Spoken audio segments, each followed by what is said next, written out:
Mám druhého pána, je ním ortopéd, pán doktor Sedlák. Vítajte v Dámskom klube. Prajem krásny deň. A rozprávať sa teda budeme aj o deformáciách. Minimálne nimi začneme a potom sa vyslovene zameriame na haluxy. Myslím, že správne sa tomu vraví vybočené palce alebo vybočený palec. K akým deformitám ale vo všeobecnosti vôbec môže dôjsť? Tá najzákladnejšia je v podstate o tom, čo hovoríme, ten halux. Od toho sa môžu odvíjať ďalšie, či už to nejaké metatarzalgie v zmysle toho, že tie predprihľadkové kosti sú dlhšie, alebo kladivkové prsty a iné deformity, ktoré sa vyskytujú, ale v podstate najčastejšia deformita, ktorá je halux valgus. Trápi asi mnoho ľudí. Väčšinou sú to ženy alebo aj muži? Väčšinou sú to ženy. Je to pomerne nejak 4:1. To rozmezie vekové okolo 30 až 60, vtedy je ten najväčší pík výskytu toho haluxu. A v podstate, ale vždycky to začínajúce obdobie, alebo to štádium niekedy okolo puberty. Má to také 3 fázy, kedy to vlastne začína sa vyvíjať, vytvárať. Potom okolo, teda keď sú dámy, väčšinou je to teda u dám, tak keď sú tehotné, vtedy ten pôrod a všetko tehotenstvo vplýva tak, že vytvára ten väčší hypermobilný stav. Takže sa to tam rozvíja, zväčšuje a v podstate potom je to v tom vyššom veku, kedy sa to vlastne vyskytuje a vlastne tá deformita sa zväčšuje. Je nejakým spôsobom dokázané a je pravdivá informácia, že jedna z tých príčin môže byť nadváha, obezita? Nepotvrdilo sa to. Všetky vlastne štúdie, ktoré sa na toto zameriavali, nepotvrdili žiadny zvýšený výskyt v nejakej vzorke, kde bola tá nadváha, alebo u nejakých profesí ako baletky alebo iných povolaní. Skôr je tam je vždycky akože väčšie zastúpenie, teda väčšia predispozícia je ženský faktor, teda ženské pohlavie. Potom je tam vysoká pravdepodobnosť, respektíve rodinná anamnéza. 80 až 90% pacientov má pozitívnu rodinnú anamnézu. To znamená, že nejaký výskyt už haluxu bol v rodine zachytený. Predpokladalo sa to, že to môže byť nejaké autozomálne dominantné ochorenie, ale teda nič sa takéto nepotvrdilo. Neexistuje zatiaľ žiaden gen. Medzi ženami možno, ktoré majú tento problém, sa hovorí aj to, že môžu za to, že celý život, alebo teda niekoľko rokov nosili úzku obuv, prípadne vysoké podpätky. Tiež sa to hovorí. Kvázi. Ono v podstate, pokiaľ máte nejakú predispozíciu už v tom nejakom mladšom veku a začnete nosiť vysoké odpätky, respektíve úzke topánky, tak jasné, že vám to viacej deformuje to chodidlo. Čiže prsty to v podstate, tá deformita je... Máme tu ešte k dispozícii aj takúto kostičku, nazvime to, teda umelú kosť, chodidlovú. kde sa teda bavíme, že v podstate štandard je, že palec nám ide do tej vnútornej vonkajšej strany a metatars, teda predprihľadková kosť, to je táto, nám ide do tej vnútornej strany a vytvára teda typické valgózne postavenie, teda halux valgus. A v podstate, keď máme nejaké úzke topánky, tak je tam tá tendencia, že tie prsty dávajú dokopy a tým pádom vytvárajú to, že okrem toho, že tu na vlastne celé sa to deje v tomto vlastne klbiku, je tam jediný problém alebo nevýhoda a veľká predispozícia, že tam v podstate nie sú žiadne svaly. Je tam iba kapsula, teda obal klbu, ktorá nedokáže udržať to postavenie pri nejakých predispozíciách, zlých topánkach a takto. Ale nie je to, že keď budete nosiť topánky vysoké s nejakým odpätkom úzke, tak automaticky budete mať haluxy. To sa zatiaľ nepotvrdilo. A ploché nohy súvisia? Ploché nohy súvisia v podstate celkom dosť s tým, že vlastne keď sa vám vyrovnáva tá klemba, tak vždycky je to jasné stav hypermobility a atrofia svalov, lebo sú tam malé svaly, ktoré držia tú klembu. A keď sa vám vybočuje, vlastne vytvára sa plochá noha, tým pádom takisto ten metatars sa vybočuje a zväčšuje tú deformitu valgózu toho palca. A zvykne sa tam vyskytnúť aj zápal? Väčšinou zápal je nejaká sekundárna príčina, ak sa bavíme o týchto deformitách, nemyslíme nejaké ochorenie ako dnu, tak je to spôsobené tým, že v podstate sa tam vytvárajú tie hrbolčeky, výrastky, ktoré väčšinou sú prvá nejaká indícia toho, že pacientov tlačia v topánkach a tým pádom si začnú uvažovať a rozmýšľať a hľadať nejaké riešenia. A tie výrastky už keď sa vyskytnú, tak zbaviť sa ich je možné? Nezmiznú úplne. Vôbec. Nedá sa to tak, že si budete niečo kremikovať, mastičkovať. Nezmiznú. Oni v podstate sú tam, je to reakcia tej kapsule, teda toho obalu klbného, na to, že tam tá biomechanika toho palca, toho chodidla je úplne iná. Je tam zvýšená tá hypermobilita a tým pádom sa tam vytvárajú nánosy. Nie je to úplne typická koza, aj keď to vyzerá ako koza, ale je to, volá sa to, že bumiom. Úplne nepodstatné. Ale je to niečo pevné, ktoré tlačí a vytrča kvázi cez kožu. A keď si to vlastne irituje v topánkach a tak vzniká to začervenenie z toho, že to je podráždenie mechanicky. A z toho potom pramení ten zápal. Áno. Ono v podstate, môžeme sa baviť v zápal, všetko v tele sa hojí zápalom, takže niekedy je ten zápal žiaducí, ale v tomto zmysle nie. Áno, musí to byť veľmi bolestivé.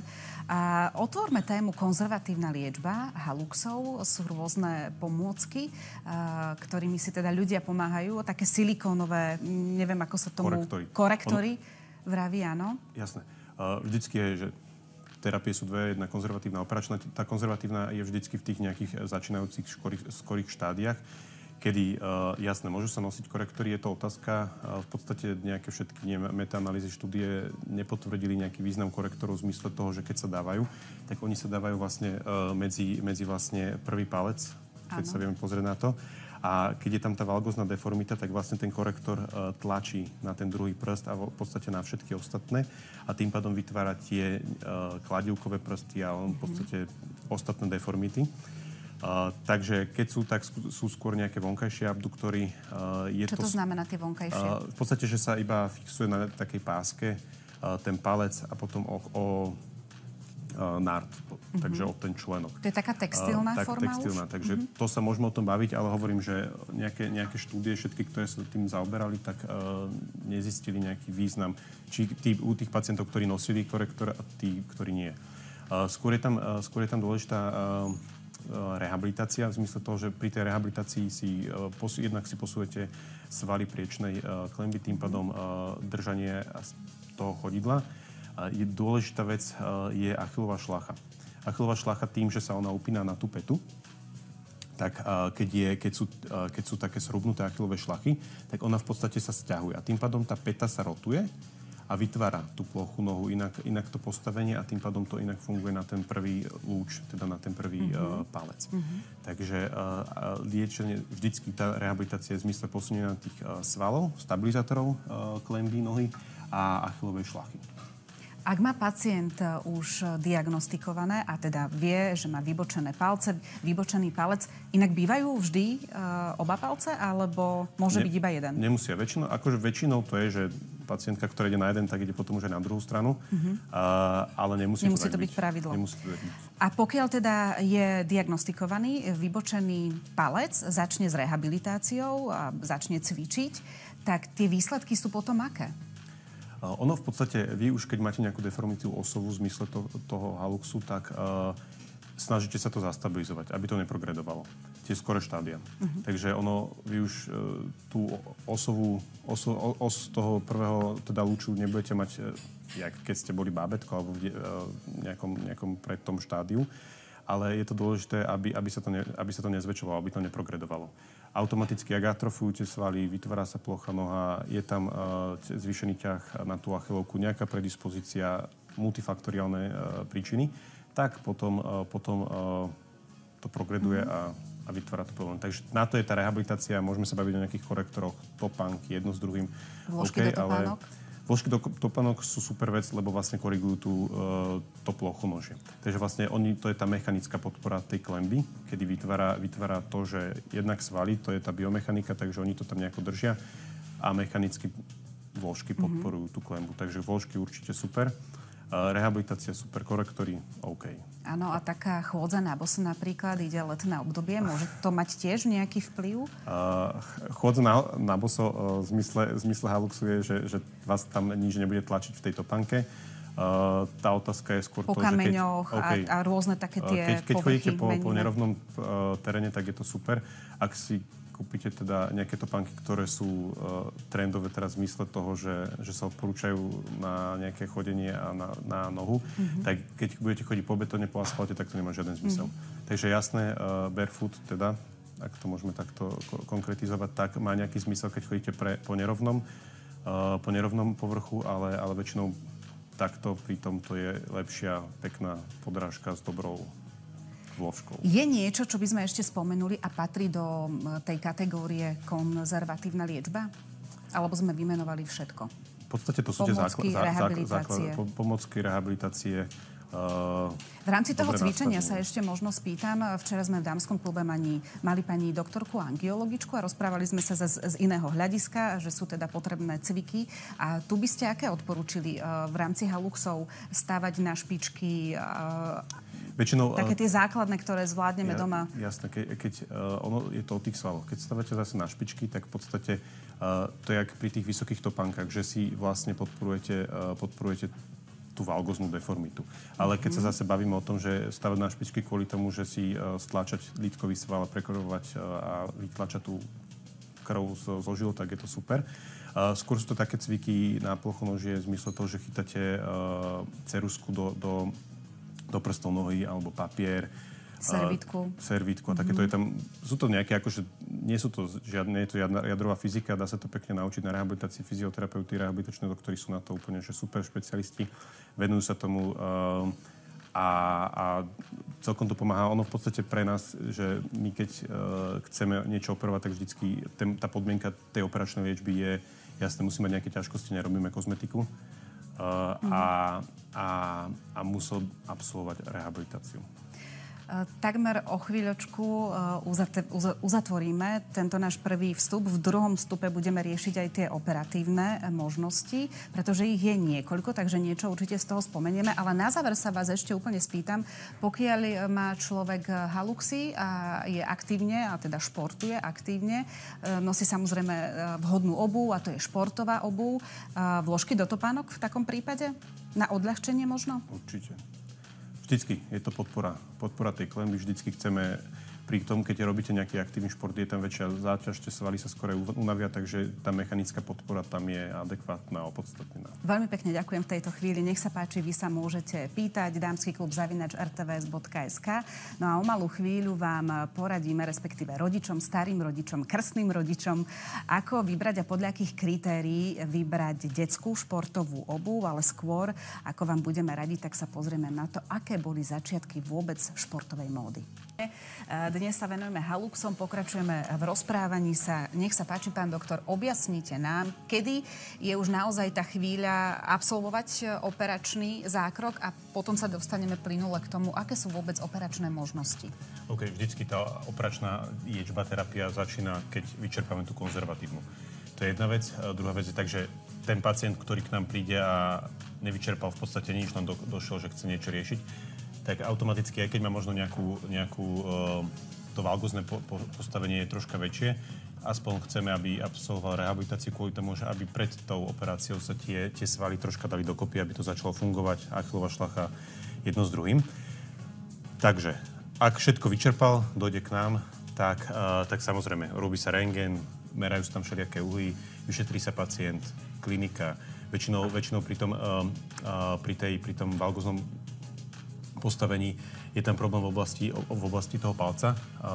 Teda tým, čo sme sa bavili v topánkach, takže majú bolesti v topánkach. Ďakujem. To sú tie najčastejšie akože indikácie, kedy pacient vyhľadá to odborné vyšetrenie. A potom je to to, že v podstate málo by toho pacienta ten daný problém, teda konkrétne tento halux, obmedzovať v nejakom v tom svojom bežnom živote. To znamená, že v bežnom živote, ktorý on má, ak má nejaké bolesti, obťažuje to, nevie prejsť nejakú dlhšiu trásu alebo tú štandardnú, na ktorú bol zvyknutý, tak vtedy je to tá indikácia, že OK, môžeme sa baviť o tej operačnej liečbe. Aké sú možnosti? Možnosti v podstate tých operačných terapií je cez 150, niektorí hovoria až 300 operačných terapií iba v oblasti toho palca. V podstate teraz je v popredí veľmi mini-invazíva. V podstate všetko chceme robiť mini-invazívne. Doteraz tie otvorené metódy my sme používali jednu, volalo sa to SCARF. Teraz tieto mini-invazívy nám menia úplný pohľad na to, čo sme doteraz robili. Lebo v podstate vždycky to bolo o tom, že sme robili nejaký rez v oblasti tej kosti. No, tak teda toho metatarzu. A riešili sme aj mäkké štruktúry. Tieto mini-invazívne techniky sú, že v podstate sa robí iba osteotómia. V podstate osteotómia to znamená, že sa prereže takto tá kosť nejakou mikrofreskou cez malý rez a v podstate sa robí, koriguje tá os. A tým pádom vôbec sa neriešia mäkké tkaniva v zmysle kapsula, nejaké tam šlachy a takéto veci. Čo v podstate úplne nám obraca to, čo sme doteraz robili, používali. Samozrejme, nie sú to úplne na všetky typy osových odchýlok, ale v podstate väčšina osových odchýliek sa dá vyriešiť touto mini-invazívou. Je to v podstate zákrok, ktorý sa bavíme o tých, teraz môžeme vidieť rentgeny, tak to vyzerajú rentgeny po operácii. Je to zákrok, kde sú to v podstate sa robia 3-4 mini také malé incízie, cez ktoré vlastne to sú kvázi také porty, cez ktoré naše pracovné kanály, cez ktoré pracujeme. Tým pádom, že neriešime to, že nejaká väčší prístup, väčšia operačná rana, tak je tam výrazne menej komplikácií. Aj keď v podstate, ak sa bavíme o hociaké operácii, pokiaľ sme šetrní k tým mäkkým tkanivám, k cievam, nervom, vieme to preparovať, tak v podstate a minimalizujeme to poškodenie tých tkanív, tak je tam tých komplikácií, čo sa bavíme, že infekčné, v zmysle nesojenia rany a takto výrazne menej. Samozrejme, tá noha je akrum, to znamená, že je tam horšie prekrvenie, cievy tam troška inak fungujú. Takže vždycky je tam väčšia predispozícia k tomu, že tam môže byť nejaká infekčná komplikácia, ako napríklad na ruke alebo na nejakých tkanivách, teda častiach tela, ktoré sú prekrvenejšie viacej. Pacient je v celkovej anestéze alebo nie? Vždycky toto záleží od anesteziológa. My sa teda, to je ich biznis a akože oni vedia, sú v tom úplne erudovaní, vedia najlepšie, čo majú. Len teraz v podstate už my začíname, už dlhodobejšie robíme, že v podstate nohu vieme robiť v 99 prípadoch a robíme v blokovej anestéze. To znamená, že nepícha sa ani do chrbta, není ani v celkovej anestéze, ale opichujú sa tam lokálne podsunom nejaké nervy, ktoré v podstate ten pacient nevie, že má nohu, nám to nevadí, lebo v podstate tá anestéza je najmenej zaťažujúca, v zmysle toho, respektíve je to ako lokálna anestéza. Výhoda aj toho je, že ten pacient je kvázi vyblokovaný, to znamená, že má vyblokovanú nohu na 24 hodín, takže on prvý ten pooperačný deň alebo to obdobie v podstate nemá žiadne bolesti, minimálne, lebo teda necíti tú nohu, kedy väčšinou sú tie najväčšie a potom už všetci pacienti, ktorí hovoria, že pán doktor, my sme sa tak toho báli, že či to bude bolestivé a všetci nás tým strašia a potom povedia, že by som si dala aj že bolo to úplne v poriadku. Prišla tu taká otázka, prepáčte, keď teraz reagujeme aj na tých pacientov. Jeden halux alebo oba? Teda 2 chodidla, 1 chodidlo? To je dobrá otázka. Ono v podstate to funguje tak, že väčšinou, keď to robíme na jednodňovej chirurgii, pacient príde, zoperujeme ho, to väčšinou to trvá do hodiny, potom je odsledovaný, väčšinou teda v blokovej anestéze a ide domov. Takže je to taká rýchlovka. Ten pooperačný režim je taký, že 2 týždne má takú pooperačnú sandál. To znamená, že tá sandál je vykrojená tak, že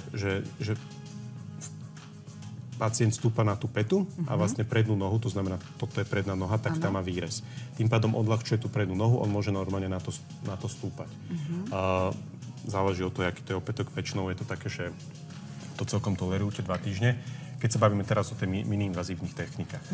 Tým, že tam sa nerobia tie mäkké štruktúry, ono to funguje troška inak. Po ďalšie 2 týždne, takže do mesiaca ten pacient môže na to stúpať, ale odľahčovať to. Takže väčšinou to odľahčuje v podstate to, že stúpa na pätu a na ten vonkajšiu nohu.